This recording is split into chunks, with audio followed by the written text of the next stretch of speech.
Hey there, welcome to another edition of Vegas Bad Boys of Podcasting. It is I, DJ Impact, with Sin City Steve and Rob Bossolarity, and welcome everyone to our wrestling talk. As usual, make sure to throw all of your chats into the chat box. YouTube, Facebook, Twitch. We want to read them. We want to get it on. And we appreciate you always for hanging out with us on this Sunday evening. All right, fellas, we're going to get right into it. We usually start off with our Too Sweet for the week. So let's do that.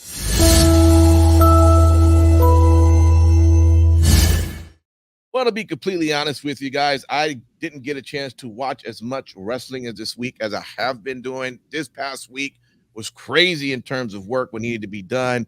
So, I hate the idea that I missed Dynamite. I'm going to love hearing. I did read up on some things, but I do want to ask you a question once you guys get done telling me your thoughts on that. And then I can't wait to watch it to see if I'm a little bit right about probably what happened or not right. Okay. Because I have a theory on something. Okay. All right. Let's get right into it. Sin City Steve, what you got, man? What was too sweet? Dude, the way that you led into that, it's like the old how to keep an idiot in suspense. Like you leave the cliffhanger and I'm like, oh, well, shit. Do I even really want to talk? Because I want to get to your little question. Well, you know what? I tell you what. Let me start it off. Lead off with it. And then you can put it within. I think that Will Ospreay, and maybe you're about to be really shocked what I'm about to say. I really think that he is probably one of the greatest wrestlers of all time. I'm not saying that he is, the absolute GOAT, but he is like top notch. And from watching him, I didn't watch the MJF match, and this is the reason why I can't wait to see it. And I'm curious to hear you guys' analysis on it. Now you got me arching my eyebrows. The problem I feel that's going to be an issue is when you have someone like Will Ospreay that is so damn good and who has fought some crazy matches with those in New Japan. To me, it seems like then he has to dumb down, for lack of a better term, his style to match others. Like, now again, I haven't seen MJF, but when I've seen other matches that he's had, you're going, okay, like he could do a lot more. Like, didn't he have a match not too long ago against Daniel Garcia, yes. Again, nothing against Daniel Garcia or anything. I mean, I saw it, but knowing what he does, that was a totally different match. And what I'm saying is, are we going to put ourselves in a situation that when we watch Will Ospreay, when he's having these matches, knowing what he's capable of doing, that we're going, dang, like, this is just not believable because we know he can do more. And that's what I'm curious. When you have a match that went as long as you're going to talk about with MJF, did MJF really in that entire time show that he can hang with Will Ospreay, do the things that he does that makes it believable? That's where I want to start off with. And I'll let you take it from here on. Too sweet for the week, Sin City. Absolutely. So thank you, because that actually segues in perfectly. Let's talk about that match. All right. 59 minutes, 58 seconds. The thing is, I think that more than it being Ospreay dumbing his style down, I think this speaks to how complete a professional wrestler he is, because he can work these types of matches against a varied group of opponents. So, I mean, obviously not everybody is going to be able to work a Will Ospreay high-flying type of a match. But the beauty of it is that Will Ospreay can cater his style to complement whoever he's in the ring with, no matter who it is. The thing is, the match itself was all over the place. They brawled up into the crowd, had some comedic spots up there. But little girl got some chops in. Exactly. Yeah. There's like a 3-4-year-old girl that definitely got her licks in, and MJF flipped her off after she was done, which was and good chops on him. Yeah. But so the match ended after, of all things, gotta love callbacks, right? MJF pops Ospreay with the Dynamite Diamond ring and gets the 1, 2, 3 and takes the international title. I wonder who called for that last week on this show. I don't know. I don't know. Anyway, yeah, I think that they accomplished exactly what they needed to do with that match. Now, obviously, the match, for whatever reason, was extremely polarizing on the internet because we all know and love the IWC. Some people have called it, one of the best matches, if not the best match in Dynamite history. I don't think it's that high. I definitely put it in the top 10, but it's not the best match in Dynamite's history. I will actually, I'm going to talk about that reaction in a future segment. That should kind of tee that up a little bit too. All right. Collision had a completely different presentation this week, though. Single tier of seating. It was very, very different. The staging looked, it was a wider type of a stage, and it looked more, it looked very similar to something that would be done and utilized in CMLL or a higher tier New Japan show. So yeah, a really wide video monitor, really wide video wall. I like the look of it.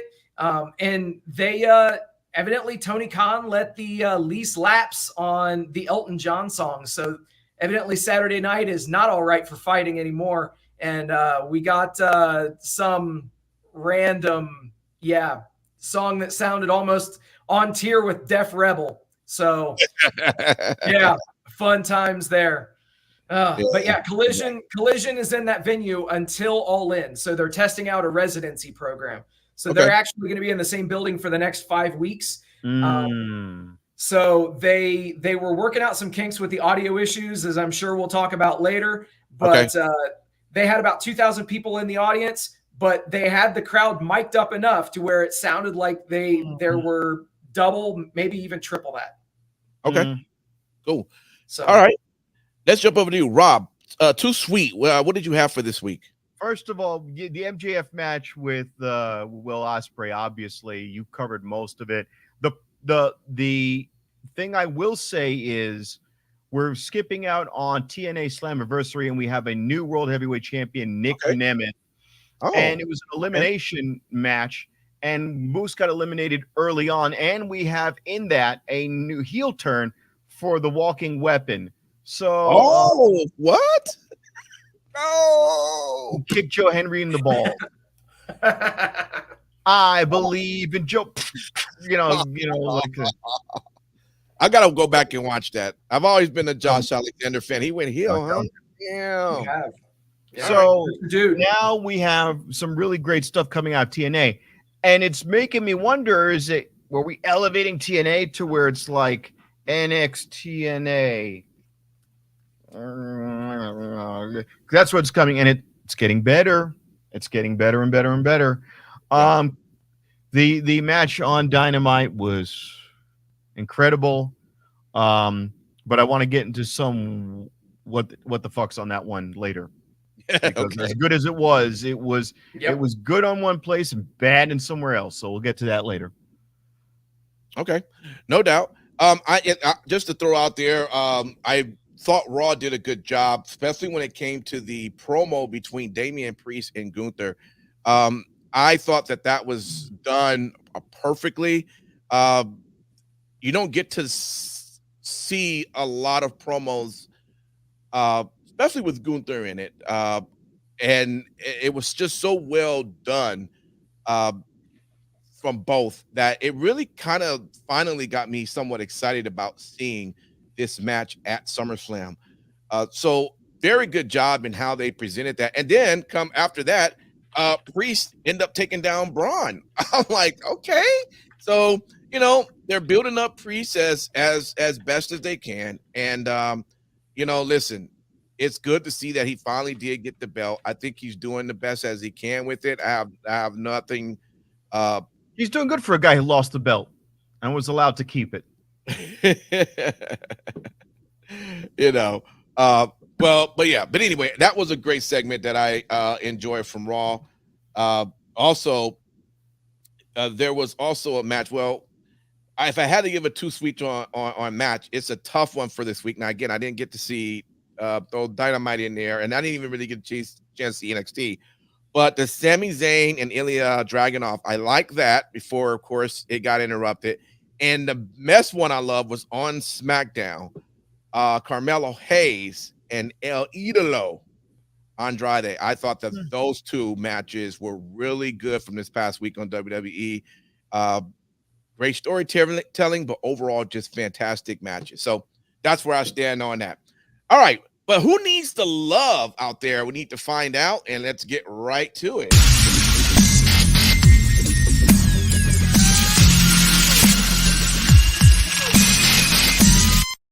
All right, Mr. Bossaleri, is there anybody you're like, man, this guy needs just a little more love out there? I get back to the same thing as I'm going to say actually right now, and I don't know if he's hurt, but they haven't been using him right. Hook, I forget what's going on there, but they ran an injury angle with him. They're running an injury angle with them. The other one is the same. It's what's going on with all these Ring of Honor guys who are way better than this. We've got these guys out there that we're not seeing at all, and name is blanking on me because we haven't seen him. Our best Ric Flair impersonator, Jay Lethal. Yeah. Where has he been? Okay, where has he been? If you're going to bring out Jeff Jarrett and have him cut some serious stuff and and be a ring guy and all this, if you're going to bring in all these guys, where is Jay Lethal? Is he at a point where I guess he figures he's winding down so he could just come out and just make those sparse visitations? I don't know why we're using him, and I don't know why we're at least using him as a manager versus Sanjay Dutt, because he's way the hell more entertaining than Sanjay Dutt. If you get him with some coffee in him, have him, when he used to be Macho Man in TNA, as well as Ric Flair, and go to Hogan, I got the energy going through me, brother. And then Hogan's playing along, and I'm like, yeah, okay, let's do it. Let's have him come in every week as another active wrestler. I would love to see him do have a booking where he insults a wrestler each week, Yeah. And also make a joke out of it. Like he doesn't have a belt. So it's just every week Jay Lethal comes out there and insults you. And now he's going to have a Jay Lethal like a mirror match where he dresses up like you. Like imagine if they played Ospreay's music. Hi! And then he comes like, all right, what's good, bruv? And then he came out with a blonde wig on. You see, you're loving that. That would be great. And it would be fun. It would be fun versus every if he's good on impressions, I don't see that could be something that would be a great comedy act for him. Listen, you ever want to see see me pop, then you let Jay Lethal end up somewhere in WWE, because I used to always want that, and I always was told, and I know I get it and I do believe it, but they were like, nope, because of his age. And I go, okay, I understand. But if he was on the mic, put him on commentary. Put his ass on commentary. How good would that be? You know where I'd want to see him on commentary? This will seal me. You'll get me watching NXT. Put him on NXT. Well, first off, NXT is already great. You don't have to have it. You should be watching it already. What's his name? You didn't watch it. Well, I was working. I haven't got a chance, but I know the same kind of jobs. Oh, Jesus. That's what you think. I'm a hustler. Anyway, let me move over to you, Sin City Steve. Anybody out there you think needs some love? I'll tell you, man. Someone else that's a hustler is Konosuke Takeshita. He's over in Japan right now, competing in the G1, and just had night one of the G1 was yesterday, and he got his first win over Yota Tsuji, who is a guy that they're grooming to be like their next big thing. He's a obligatory Matt Michaels joke. So you're saying he needs to climax? Exactly. He's got a climax. Yeah. Exactly. He saw Miss Monet climaxed. Oh God. That's Okada, but yeah, I can see where the confusion was. Still. So Takeshita, he went out and beat Yota Tsuji in the first night of the G1, which definitely bodes well. Wasn't a match of the year candidate or anything, but the dude also presented himself like he was a fucking star.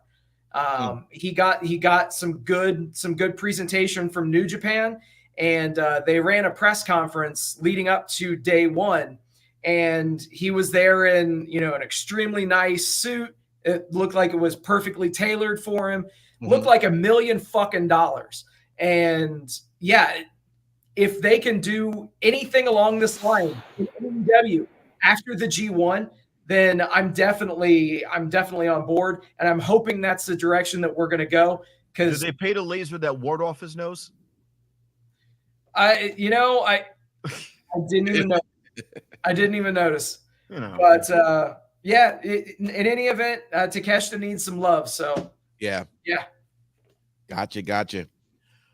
Our guy John, as always, we always appreciate you, man, hanging out with us. You've been definitely throwing all the information in the chat, and I love it. But where is the love for Thunder Rosa after dropping 3 straight matches to Deonna Purrazzo? He says, I guess she'll be joining Stephanie Van Kerr in NXT at this rate. So yeah, there is that. She always has a backup. She could just do commentary for Busted Open the rest of her life. She also cut a promo that was released to the AEW social media team that'll probably run on Dynamite, because obviously it was after the Collision match. But I don't know if she's teasing a gimmick change or an attitude change or something to that effect. But it definitely felt that direction from the promo itself. All right. Well, let's take a look at this week's WTF.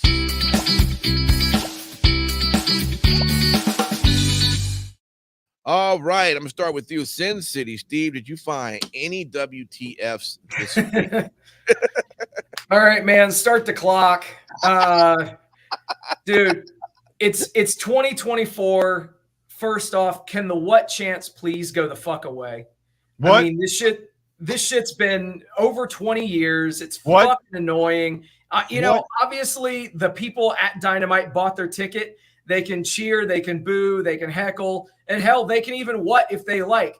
But I can also offer my opinion. And that opinion is that y'all can go fuck yourselves. It doesn't do anything positive for anybody in the segment whatsoever. Right. What'd you just say? Realistically, I see what you're trying to do, Rob. Speaking of the fans, the amount of copium that I've seen online with the whole MJF and Ospreay match, it is just that it was too good to be given away for free, and that the match was way too long. Well, good. That's your opinion as well. But the only problem is when you shit on something, just because it has one acronym attached to it as opposed to another acronym, well, that's just a sign of blind delusion. Unfortunately, also, because of review bombers that literally created spam accounts on cagematch.net, they were forced to make some serious changes to their site, their terms of service. What? Just because people went in and review bombed the Ospreay MJF match at 0 stars. And yeah. Oh my God. It's unfucking believable how childish some of these motherfuckers are. It's unreal. Or it's Tony Khan doing it, and then he'll say that it was Triple H doing it and sending people to reverse psychology. Hey, Rob, you're a fucking conspiracy theorist. Also, a definite WTF for Tony Schiavone, as Mariah May was standing in the middle of the ring before a promo, clearly drawing it out. And Tony Schiavone just simply says, speak, bitch. Come on now. It caught monsters off guard. It caught me off guard. And I literally said, yeah, that was so good. Oh, God. Hey, whoa, guy. You don't want to be saying that, guy. Yes, was like, oh, Jesus. Exactly. Wow. And, also, we talked a little bit about Collision. We talked a little bit about Collision. I think that it's definitely a net positive, them going to the smaller venues. I've been advocating for that for God knows how long, as long as they've been having the issues with drawing the attendance. Right. Yes, there was only one level of seating in the venue, but it's better than booking a large arena or even a medium arena and not filling it halfway up. The thing that I'll mention as well, you're going to be there for a month. Get your fucking audio issues fixed.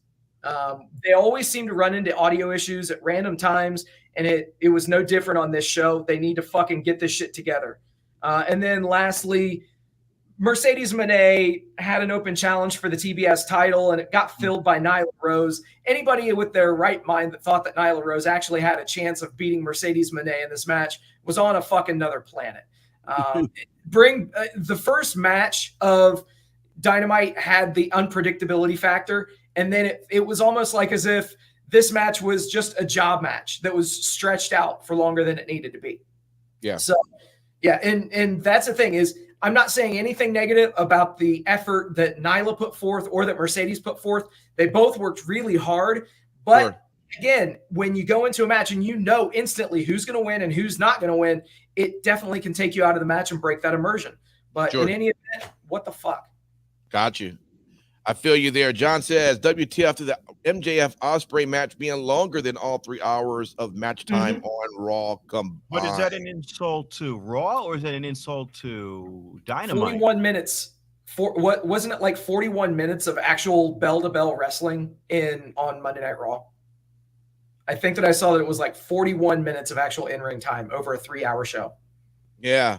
He also added in WTF to the second half of Dynamite. It felt way rushed, and it would have been great to have it for 3 hours.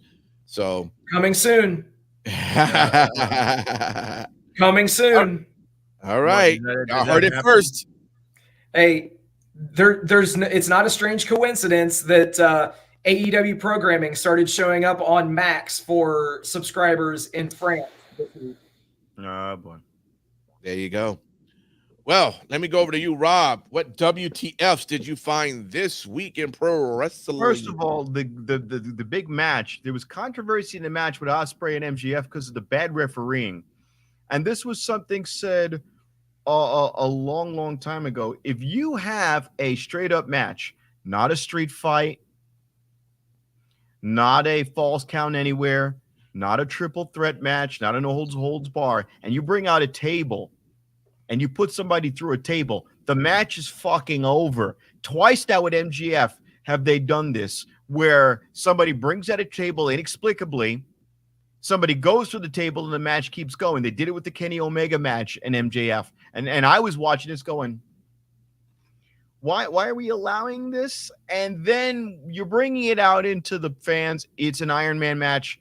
It's their way of saying we did, but we didn't have an Iron Man match. Josh Alexander did one with our friend Kung Fui and Speedball Mike Bailey, and it was one of those things. I think it just missed an hour by a few minutes, like 54 minutes, and you go, okay, let's just call it an Iron Man match. Fine, it's an Iron Man match. He doesn't do the Tiger Driver 91. Soon as I saw that with a minute left to go, I said, shit, you telegraphed that ending. But I didn't mind that. I minded the fact that the referee's letting a match go outside of the ring for like 3 minutes. We're not talking about they ran up and ran down. They dragged it out. And again, you're going to do the table shot. What? And they're going, oh, that's good. MJF took off the rope buckle, the cover on the rope buckle, so he can get better traction when he jumps off the. Why is he doing any of that? Why aren't any of you going, well, wait, why is he doing that? You know? That's my first problem with that. When we see Mercedes Moné, if she was a newbie and you see this scrappy little chick that has the same kind of build as, Red Velvet, and you put in Nyla Rose, and Nyla Rose is hitting all of her signature moves, where you got this 300-pound She-Ra landing on the back of your neck, from the top rope, and you're dangling over the top. All of the signature moves, and then you get like a roll up, and then you do a choke out. I don't believe anywhere in any universe that you're going to sell me on that move. If you would have done a Meteora, something to that effect that she's known for doing and pretty successful with, but the finish didn't land for me. I don't believe you're choking this woman out, with a freaking neck bigger than my entire torso. And that's my point. That's my point. Mm-hmm. You're choking out a dude. You're choking out a dude, and that's your finish. We're not talking about an early stage. We're talking about where you're choking out Michael Phelps. I don't believe this. Okay,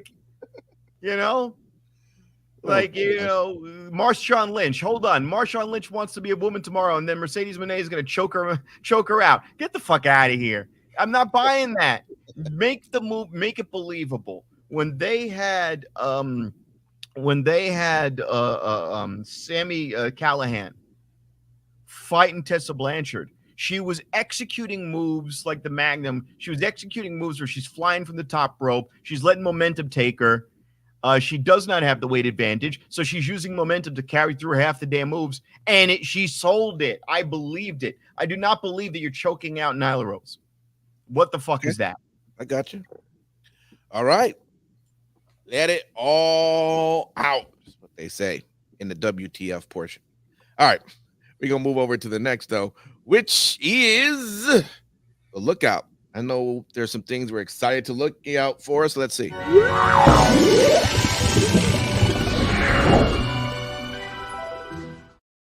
I mean, man, we got SummerSlam coming up, and the card is coming together pretty nice, so I know I'm looking forward to that. Let me see. Rob, is there anything you're looking forward to? What are you exciting to see upcoming? I forgot one thing, but it'll get into a Lookout. All right. For the last 2 weeks, SmackDown has done the same exact lineup and the same exact show for the last 2 freaking weeks with Randy Orton getting the shit kicked out of him and Cody getting the shit kicked out of him. So I'm like, oh God, all right, they're just trying to buy time. Like, keep going, guys, keep going. What do you want me to do? Just do what you did last week. Do it again. That being said, well, last week was Randy Orton and this week was Kevin Owens, but it was the same concept in terms of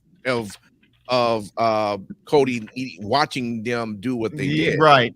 And here's my thing with that. I think the payoff's going to be worth it. I don't like when WWE repeats itself, but it's also done. That repetitiveness is done to put me in the exact position I'm in now, where I'm anxious to see something. So I'm annoyed, but I'm annoyed with this purpose that I really, really, really want to freaking see Paul Heyman show up with Roman Reigns. Yes. Talatanga, Hikuleo, God of Destiny, Call of Duty 4. I want to see him, come out. And I want to see this, and I'll say it again.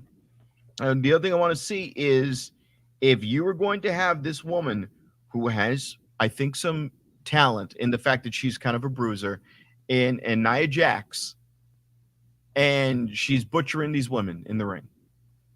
Fine. She does not have to win, but if you're going to do something, either have somebody from the bloodline interfere on her behalf, pick somebody. Either have somebody, either time it out where somebody from the good bloodline helps her out, or somebody from the bad bloodline helps her out. So she picks a side, because she's been doing this shit off and on for 3 months.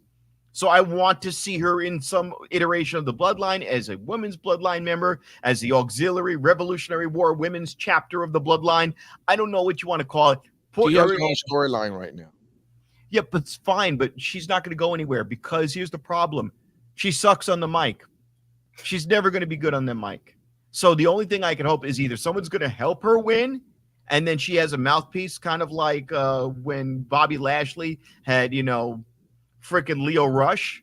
Give her something like that. She's got, Tiffy time talking for her. Fine. Or WWE gods, please use your fucking sense. She's 6 foot tall, all right? She could bend me into a pretzel. I was wrong with the other one. I was wrong with her. I admit it, but she was still hot. But put her in. Cargill was hot. Put her in. Still want to have my kids. Put her in some iteration of the bloodline however you want to do it. Have her take some of these weaker wrestlers and have her throw them off stages into tables. Have her put them in chokeholds, drop and squash them. Do things that is within her strength and wheelhouse to do, and sell her as a part of this freaking family. The Rock showed her on the family tree. Do it. That's what I want to see. That's what I'm looking forward to. Okay. All right. Well, let me go over to you, Sin City. What are you looking forward to? All right. So I have to make mention of John's comment that he threw into the chat where he says, be on the lookout for Will Ospreay defeating MJF via the Tiger Driver 91 at All In. The other one's pretty funny too, but yeah, you know, I would almost offer up one other thing. From the sound of MJF's promo, I don't think that they're going to run it back at All In. I think that they are genuinely going to go the direction of having MJF defend that international title against Pac. And the reason being is Pac won a number one contenders match for that international title. So if that happens, that leaves Will Ospreay with no real path to a match at All In. So he could be really hurt. Who? Ospreay. They had to pop his shoulder back in the place. He was screaming bloody murder in the middle of that match. That was as of right now, there's no injury with Ospreay. So what I would offer up is this. Tony Khan, I know that you or someone in your office watch this show. Absolutely. I would urge you to, throw us a bone by doing this. Why not play up the John Cena angle from a couple of years back where they made a big old ordeal of John Cena not having a WrestleMania opponent? And then he threw out an open challenge. That open challenge obviously ended up being The Undertaker. But you're trying to pop a rating. Why don't you have Will Ospreay cut a promo a couple of weeks before All In saying, I have no challenger. I have no real path to a match. And that there's an open challenge. The very next week, the go-home show to All In, because you don't give this shit away for free. Instead, what you would do is have that open challenge answered by the one and only Ricochet. And that's what you do at All In. You do Ricochet versus Will Ospreay at All In. That is the best stage possible for a debut for Ricochet, and that is the best stage possible for Will Ospreay's breakthrough superstar solidifying match. So, outside of that, obviously there are a lot of things leading into All In, but before that, Blood and Guts is next week, man. It's Wednesday.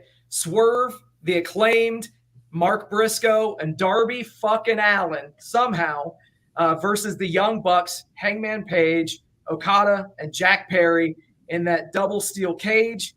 Also, you're going to have Chris Jericho versus Murder Grandpa Minoru Suzuki. That's going to be a clusterfuck and a half.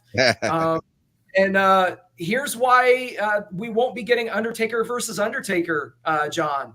Mariah May will be debuting her new gimmick, which I'm guessing that they're just going to import the gimmick from Stardom here. So they're just going to have her be the glamour here. So that's probably what they're going to do. I wouldn't be surprised if they temporarily put the timeless gimmick on hold for Toni and have her go back to, being herself. And then after All In, after she loses the title, she takes some time off TV, maybe comes back with the timeless gimmick again. She's the female Jeff Hardy now. I mean, Matt Hardy. She's the female Matt Hardy. Dude, she can do so fucking much. And somebody that really doesn't get a lot of praise, I should say, is RJ City. RJ City's been really heavily involved with the entire Mariah May, Toni Storm angle. And that's been, quite frankly, their hottest angle leading into All In. But he was good to take himself out of it, where he was in all of those commercial vignettes and they just made no sense. He was good to take himself out of it and let her shine on her own. That was good. Agreed. So, and then obviously, as was mentioned earlier, the New Japan Pro Wrestling G1 Climax is just getting kicked off. Elsewhere of note, on night one, Shingo Takagi defeated the IWGP World Heavyweight Champion Tetsuya Naito. Thus, as is always the protocol, anytime the world champion is pinned, the person that pins the champion earns a future world championship shot. And both of these guys are in the same faction. So very cool stuff there. Anybody who watches Japanese wrestling knows just how good Shingo is. And even with Naito being a shell of his former self, I think that we're going to get a very solid match out of those two as well. All right. Good stuff. All right, we're going to go to the best in show. Let's see what you guys ranked as this week's best shows.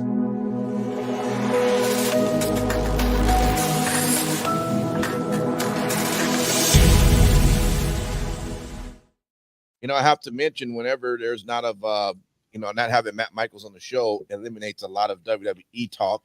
But dude, you're the host. You got all the buttons right in front of you. You could book yourself to have like 5 minutes per segment, man. That is true. Hold on. There we go. Now it's time for the WWE segment. Yeah. All right. And you also got to add more time on the clock for all the times he freezes up, and then we have to decide whether or not is he still in this. And then he has to spend another 2 minutes catching up with what we said and complaining about what we said. No, it's all good. I will say my best in show for this week. I got to give it to Raw. I thought Raw was really good in terms of getting good matches. I mentioned the one when it came to Sami Zayn and Ilya Dragunov. I liked that match. The promos was on fire with Damian Priest and Gunther. Also, Drew McIntyre. Listen, I have always been on Team Drew from the beginning. I know a lot of times that's where me and Matt Michaels used to always go at it, Rob, before you jumped on, because he hates Drew. I love Drew, and Drew is just on fire right now. He's awesome right now. Yeah, and just great promo that he did. I mean, he pretty much had the match in his hands. He couldn't do the one thing, and that's apologize to the referees for that attack he did during the after show of Money in the Bank. Just great. Overall, I thought Raw. You should be bloody apologizing to me.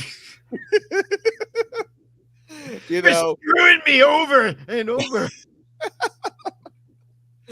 Yeah. And Rhea Ripley, of course, she came to address the WWE Universe, which means, hey, live. And I'm loving how Dominic just doesn't seem to know what to do. He doesn't. Mommy, Liv, I just want everybody to know you're my girl. Get off of me, Liv. Get off of me. Right. Oh, God. I love it. So, all right. So for me, I thought Raw did a great job between that and SmackDown, which was the only two shows I got a chance to see. But let me go over to you, Rob Masaleri. What was your top show for this past week? Anniversary took home the gold. They had so many belts changed. They had so much happen. They crammed 10 pounds of shit in a 5-pound bag and then lit it on fire and sprinkled gold dust on it. I mean, you have new champion, you have screw jobs or heel turns. You've got, freaking tag matches. Mustafa Ali versus Mike Bailey. Great. We had the freaking Rascals versus what is it? Not New Catch Republic. No Quarter Catch. Port Catch Republic. Yeah, it's like I don't know where these Catch Republic names are coming from, but we had so much content in that pay-per-view, and they're elevating themselves, which is really great. I would love to see an NXT logo made. And then they're already all over the internet, bro. Yeah. NXT and then just have it their Forbidden Door. NXT presents. What was your show this week, Rob? I was at the Dirty at 12:30, if that's what you're referring to. Oh, no. What was your wrestling show this week? What was your TNA. best? Oh, TNA. Gotcha. Slammiversary. That was Slammiversary. Gotcha. Too big to ignore. Sorry. Got you. No doubt. All right. Sin City Steve. What was it? So it obviously I'm going to say AEW Dynamite. But I do have to say The Impact show, I saw several of the matches. I didn't see the show in full. Props to I know Rob's somewhat favorite person, at least to impersonate on the TNA roster. Speedball Mike Bailey walked away with the X Division Championship, so that had to be awesome. But yeah, AEW Dynamite, the fucking opening match. Obviously, everybody's got an opinion on it. It seems like it was fucking great. Elsewhere, the main event, you knew it was going to be a schmoz, that it was going to break down, and that you would be left with all 5 of the guys from each team kind of squaring off, building to blood and guts next week. So yeah, they did exactly what they needed to do. And for those people that want to talk ratings, we're starting to see some ratings rebound. Thank God. Now, if only they can continue the positive momentum. Because they are in the home stretch for their TV rights negotiation. This is the most vital time for them. So hopefully they don't fuck it up. Yeah. All right. Good stuff. A little conversation happening here on the side with the PCO NXT comment. So, hey, definitely if you happen to be online, jump online, be a part of the comments. Let's have a lot of fun with this. Although we're getting close to the very end of the show. Man, there is I'm trying to think, is there anything else I want to throw out there? There was one thing I wanted to throw out there. There is rumors that Riho might be on NXT, that she's been talking with Hunter. She was at Clash of the Castle, and they're tapping her to be a member of the NXT roster. For Riho? Yeah. I'm not a fan. I mean, if that's true, whatever. I'm not. Yeah. I hope that ain't the case, but whatever. And Sis City, do you want to do it? I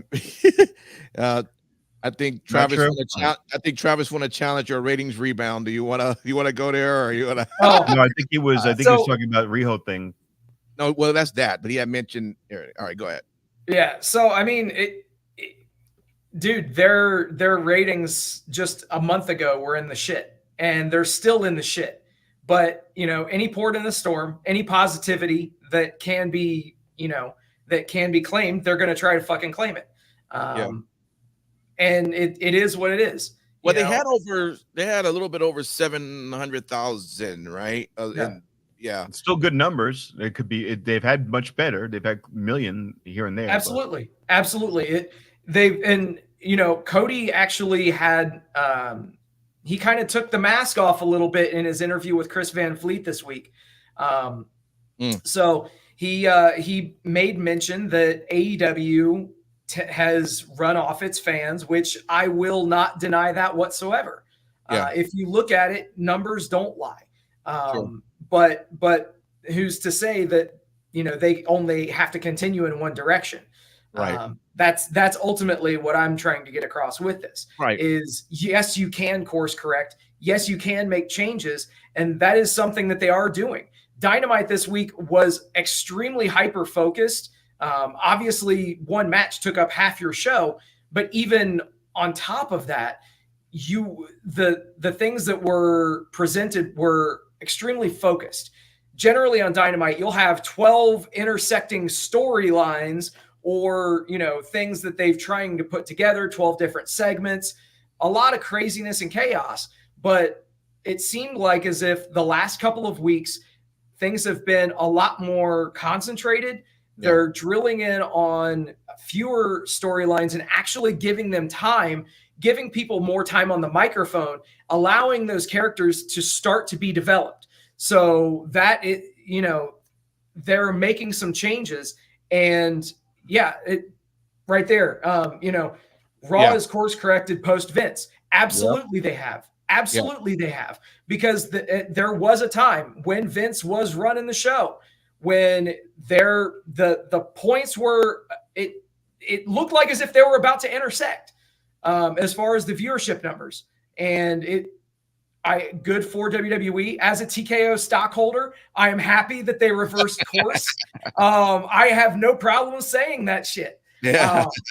But yeah, it's I don't see the logic in wanting any company, any professional wrestling company to fail in this current climate. I've never understood that. Let me ask you this. What do you think brought in the extra ratings for this past week? Was it the highlight of the MJF and Ospreay? Because although the last 2 weeks where we were giving props on the idea of Dynamite being good shows, it didn't have the numbers, that it was actually as good. Now it's this past week is jumped. Was it really these two guys that caused it? Or was it the last 2 weeks was maybe beginning to let people are reading and going, oh, it was a good Dynamite this week? Oh, you have a Dynamite that ends with somebody gushing blood out of their head, and it's a woman doing that to another woman at the end of an Owen Hart memorial. So you go, oh, there was an Owen Hart championship, and we're acknowledging a past wrestler. That caught my attention. All right, it's Timeless Tony Storm, and you've got this Are They Lesbian vibe. They kept pushing that. It's a mom-daughter thing. It's a lesbian thing. It's really bizarre. And then she pops her skull open. That's my first thing I wanted to see was, it's Wednesday night. I want to see the reaction to that. I want to see what's going to happen next. Does she come out all black in like a... Okay, so the week before that, ratings are down. Then people read or saw clips and said, oh, shit, look what happened to Tony Storm. Okay, fuck, I missed that. So next week, I got to watch to see what's happening because now... So this is the... episodic pro wrestling. Right. And that's the way it's supposed to be. And they remember, and I've always said this, they were doing that 4 years ago. Remember when Moxley was battling Jericho and Jericho poked out his eye? And you're like, oh, crap, what's going to happen next week? What's going to happen next week? Oh, MJF is in Cody's corner. I don't know much about MJF. He screws him over. Mm-hmm. This was the kind of stuff, edge of your seat stuff. The only thing that's really... Then the question is this, Rob, is if this is where we're at, where this is the rating of 795 that we have this week, according to John, do we have something in place then for this Wednesday to not only maintain that 795, but to even grow that? Have something been put into place to make people say, we got to watch Dynamite then this week? Yeah. And that's, it has been. Okay. Yeah. Blood and guts. Yeah. Oh, War games. Blood and guts. War games. Literally. Okay. So that's going to be the big draw this week. And it's another thing too that they're building characters fucking finally, at least working on the emotional attachment, the things that we've been talking about for so long. Plus, let's call it what it is. There's a bit of a correlation there. Ever since MJF has come back, the numbers have started to go up. So MJF himself, dare I say, could be considered a draw himself. Here's a problem. Here's the only problem I see. MJF, absolute draw machine. Great. Mm-hmm. They put a lot of ice on Swerve Strickland. He's very boring as of late. Yeah, absolutely. His promos are trash. He walks around and he looks like a wallflower, just this guy in the corner just going. And he's not connecting with audience. He did not connect with the Cavalry audience at all. He did not connect with them at all. He did not acknowledge Bryan Danielson winning. He kind of glossed over that. And he's like, yeah, I'm going to be your leader in Blood and Guts. And then we've got to discuss some things. Your valet should not be more entertaining than you. Freaking Prince Nana dancing around should not be the most entertaining thing you've got to offer. You're good in the ring. He's toned up a little bit. Great. But he's not making connection on the mic anymore, which is amazing because when he started out, he was fire on the mic. And I don't know what's happening. But if MJF is bigger than him, well, and Travis has got the right thing. Why is the world champion a gimmick cage match? Because he's the world fucking champion. And it's it's Team AEW. If he wasn't in the fucking match, people would bitch about him not being in the fucking match. People are never happy. Like it's unfucking believable to me. But I get where my attitude is different. My attitude is fine. Put him in the match. He's got a title coming up soon, a title match coming up soon, Absolutely. And we're not addressing it really. It's kind of being swept under the rug, and it's like, hey. Is one train of thought that I have is that Bryan Danielson's not going to be able to hold that title for very long, even if he does get it. or he's going to swerve and say, "Hey, fuck it, I'm not retiring, and my daughter can wait a year." But he's another fragile Phil. That guy gets a zitting, and his career's over, and he's got a freaking head trauma. So I don't know. Is it safe to is it a foregone conclusion that he's going to lose Bryan Danielson, and that this is just right? So why are we not raising the stakes? I would always want Bryan Danielson to be a super fucking heel and join Team Elite and go, put me in there because I want to kick the shit out of him. Have him give him a nut shot during a promo. Have him be the biggest fucking piece of shit ever. And in preparation for his match. And then he could say later on, hey, look, I needed to do everything I could to piss you off and get the best Swerve Strickland because lately you've been acting like a bitch and you've been kind of sitting behind the scenes.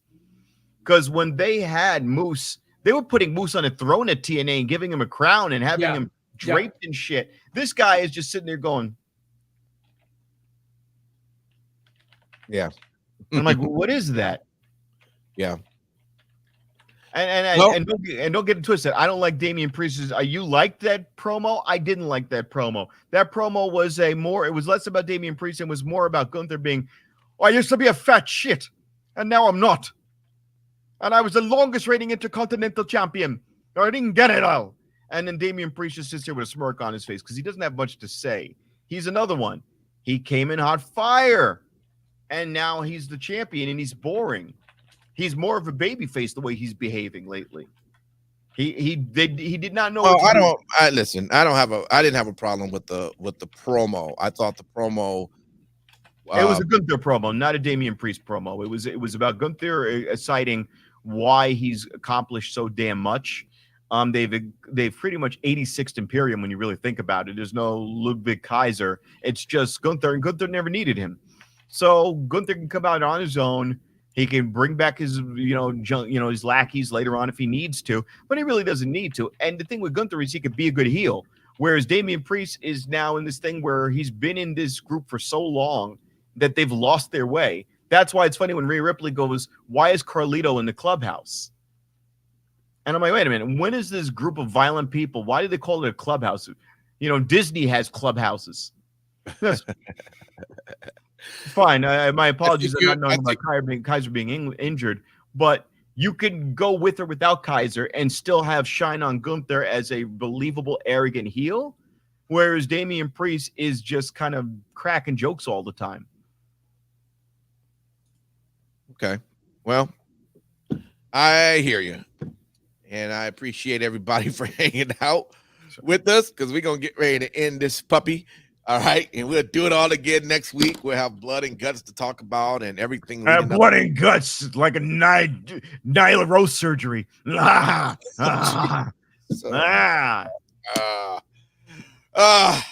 We're also getting close to the SummerSlam, which is getting exciting with some of the matches that we're building for that as well. A lot of things are coming up. Slammiversary, that happened. I have to get a chance to go back and watch that. I'm still shocked at the news. A heel turn by Josh Alexander. I do not want to believe that. But Nick Nemeth as champion, I'm with it. He should be. I mean, so shout out to him. I want to see how that all came together.